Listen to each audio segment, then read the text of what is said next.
22 years old, you start writing Wild and Out. Yeah. You start writing at that point. I think you then self-fund the pilot. Yeah. At 25 years old. Yeah. Probably before that, because I self-funded in 2004. So that I might have been 23. And again, I had just seen some success with film and music, and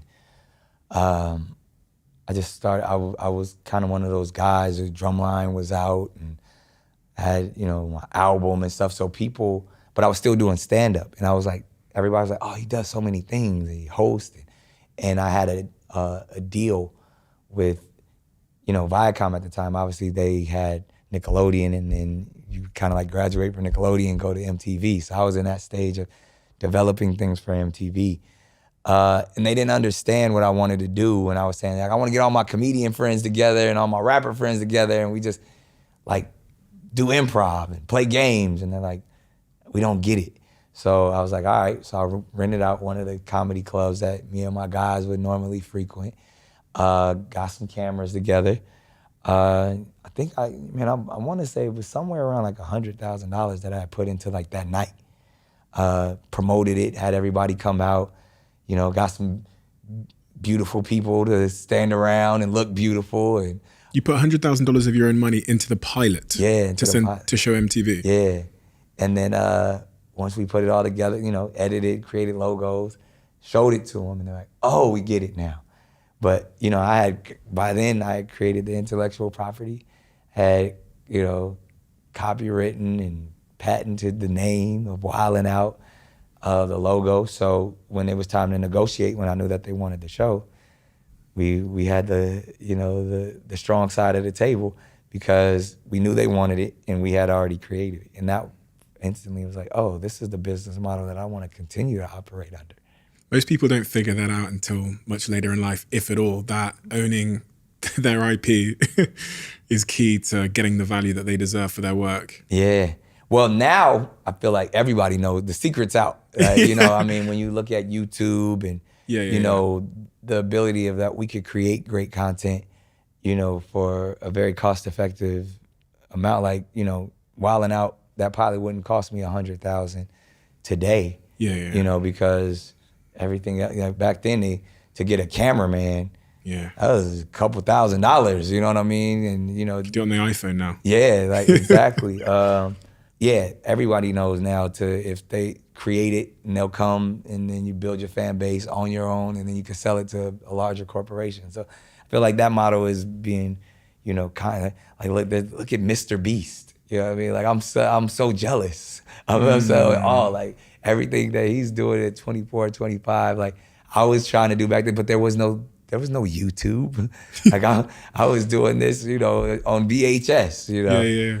But I love it. You know what I mean? I love watching the beauty of my brand now is what I started in 2004 is still going strong and probably more popular today going into 2024. It's crazy. You know what I mean? You're about to film series 21? We just filmed 21, so 21. We're going into 22 and 23. That's I figured crazy. out a model now how to do 2 seasons in one. So most shows don't last for a season, let alone 21 seasons, 22 I think seasons. my goal is 25. So what happens at 25? It'll be the 20th year. 25, do I gracefully bow out? It's 25 seasons. Like, do I hand it off to somebody else? I'll probably be getting close to 50 by then. Like, I can't wild out forever. No? Nah, I gotta stop at some point. I think I'm probably too long in the tooth now. That's why I even created the old school, new school. It's funny, everybody, when I first created it, all of the Wildin' Out girls, all of the cast members, all of the crew were older than me. And it was weird that everybody was listening to this kid tell them what to do. And like, even my OGs, like, Cat Williams and, a lot of the guys who were on the show and Chris Spencer and Daryl Heath, like these guys were guys that I looked up to that were on my show. And now I'm the old head and I got all of these other young kids like the DC Young Flies and everyone. I'm like, it's so crazy to have the same brand, and I literally grow up on, like I remember being a kid trying to get these comedians to listen to me, and they're like, what do you know? And now I'm the guy telling. With the platform. Yeah, so. Give me a view into that platform that you have and that you've built, the entertainment company that sits behind it, the talent that you have, because it's not so obvious to people. Yeah. You know, people kind of probably think, okay, Wild 'N Out, he does this, whatever, he's the host, whatever. But when I did the research on the company that you've built behind it, it's a huge business behind all of that. And you're involved in a lot of things. Yeah, I mean, there's so many aspects of it. I mean, I truly look at it as a blessing. I'm so grateful for it because it was on a job training. I didn't think Wild 'N Out would be the billion-dollar conglomerate that it is because I was just creating a show to give my friends jobs because Kevin Hart needed money to pay his rent. Like, because it's just real, you know, like we were trying to create something because I was the only one that was, you know, seeing some success out of our generation at the time. And I was like, oh, let me shine a light on these dudes that are way funnier than me, that are way more talented than me, you know, like, and then I built a business out of it, of incubating, of cultivating young talent, so much so that when they're ready, we see Pete Davidson go on to become one of the biggest stars in SNL and a movie star. We see same thing with like Mikey Day and Taron Killam and, you know, the Cat Williams and Kevins to become some of the biggest stand-up comedians to ever tour the world. Like they got they feet wet, they skills honed on one of the toughest stages. Like if you look at what Wild 'N Out is, if you excel and survive there, you're gonna be a star. Because you're this is the gauntlet, this is the combine, this is the best of the best in the grimiest of this. We're gonna test your insecurities, we're gonna test your anxiety, and then you succeed and you get the love from people that you respect. And then once the industry sees that, do whatever you want. So I couldn't have designed that, but it happened. And I was like, wow, I didn't know. I was literally, we were just in the trenches. But it's like, it's so much so like we created an environment that most entertainers are scared to come to. They're like, man, I don't want to go a while and out. They're going to talk about my mama. Or they're going to talk about my last scandal. Or I don't know how to rap. Or I'm not that funny off the top of the head. And it's like, it's intimidating. So when you throw a kid in there or whoever is in there and they excel, they've earned their stripes. So now they can walk into any room and be like, yeah, I was the man on Wild 'N Out. And now, because it is a platform to propel, now you can go become a movie star. Now you can go become a rapper or a singer. Like, so that was really, if I could, I'd be lying if I say I designed that. But it became that. Yeah, it became that. And that's like the blessing I got. But then the business behind it. You used the B word, billion. Yeah.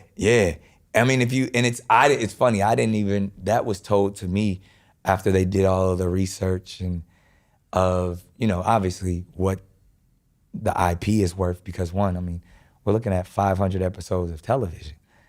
That alone, when you just do the math, charge however much you want to charge per episode, you know, and then the careers that it's launched. And, you know, then go to where the money really is in the actual intellectual property. So we have a tour that makes millions every year. Now even turning into a cruise line, you know, the Wild and Wet. Like we have restaurants that are being franchised, you know, all over the country. You know, we just expanded our South Beach location on Ocean Drive in Miami.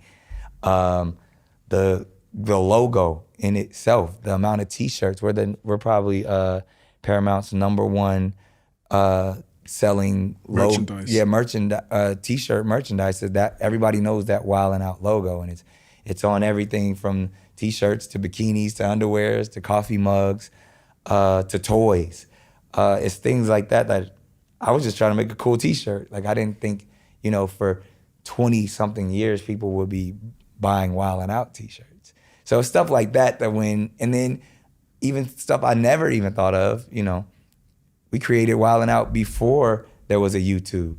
It's probably one of Viacom, if not I think maybe The Daily Show is probably right there with it, but the biggest digital brand that Paramount has through TikTok, YouTube.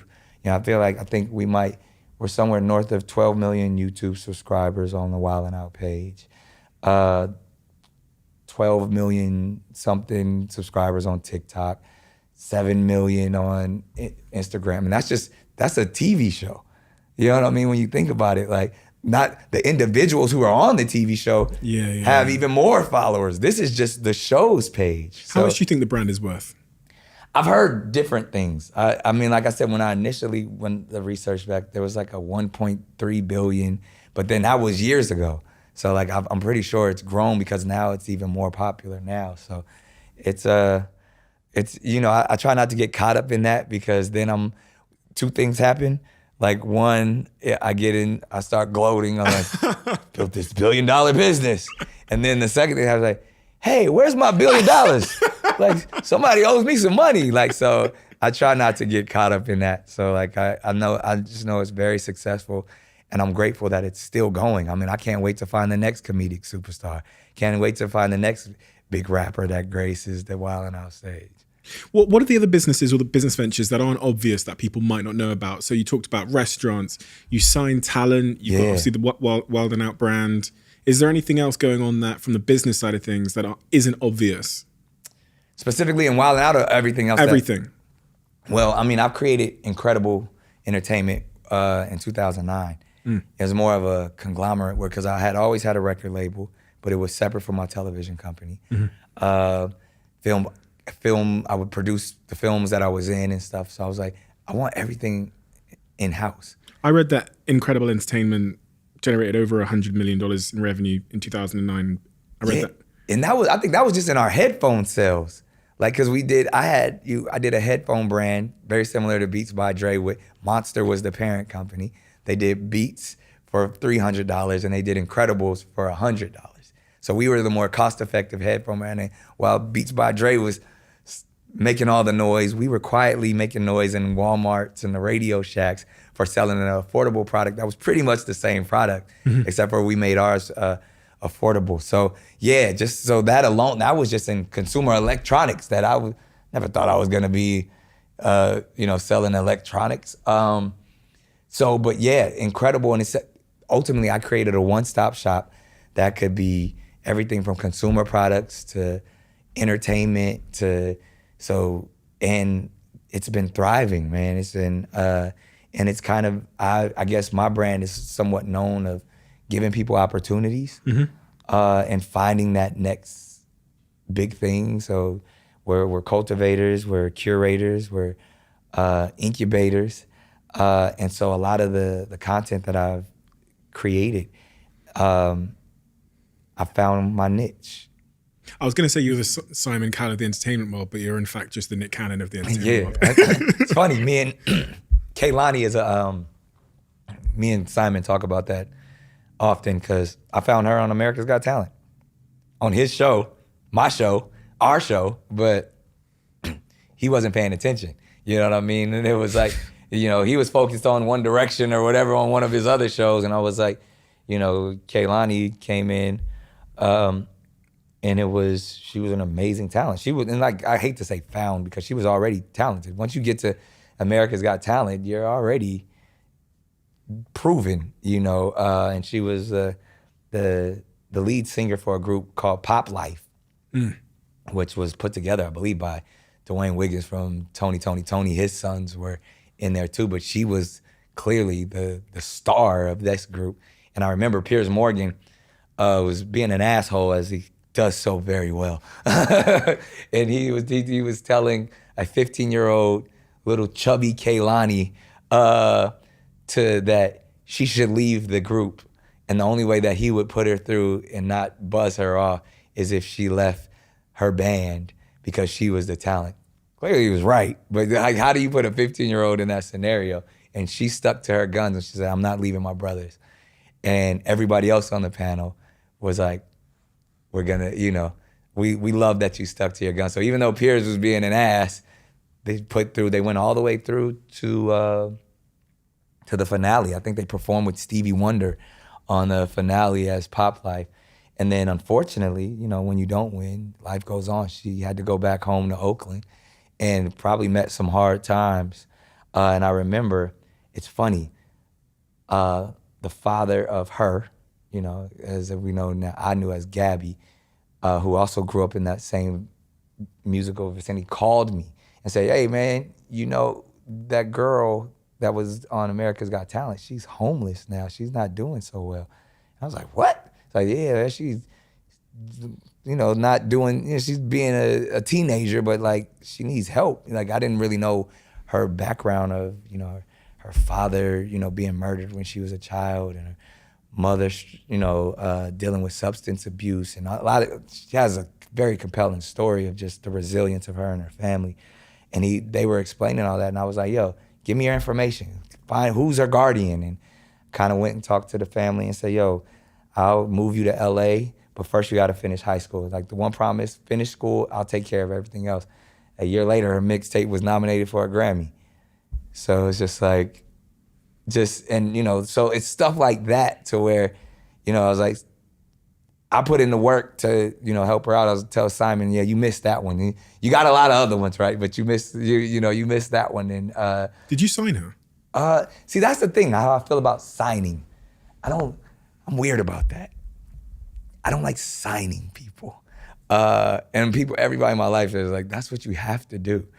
I would say I didn't ask for anything. I was the impresario. You know what I mean? I funded scenarios because I could. So she didn't have to worry about anything. You know what I mean? She had roof over her head, food on the table, anything she wanted, studio time. We figured it out. I introduced her to, the good people over at Atlantic Records, and the rest is history.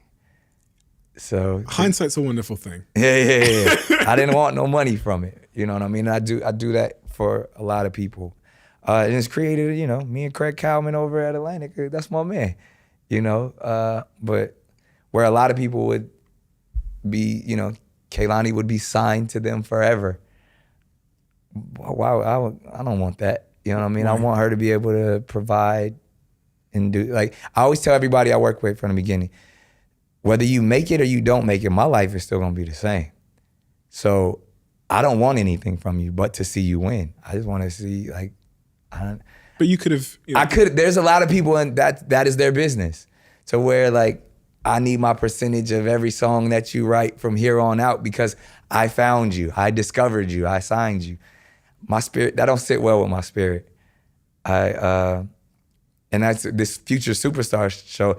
My inner struggle when you watch it, because I'm on the show as well, I struggle with signing these kids. It's funny because we go from city to city, and I give a local artist anywhere from $5,000 to $10,000 a city.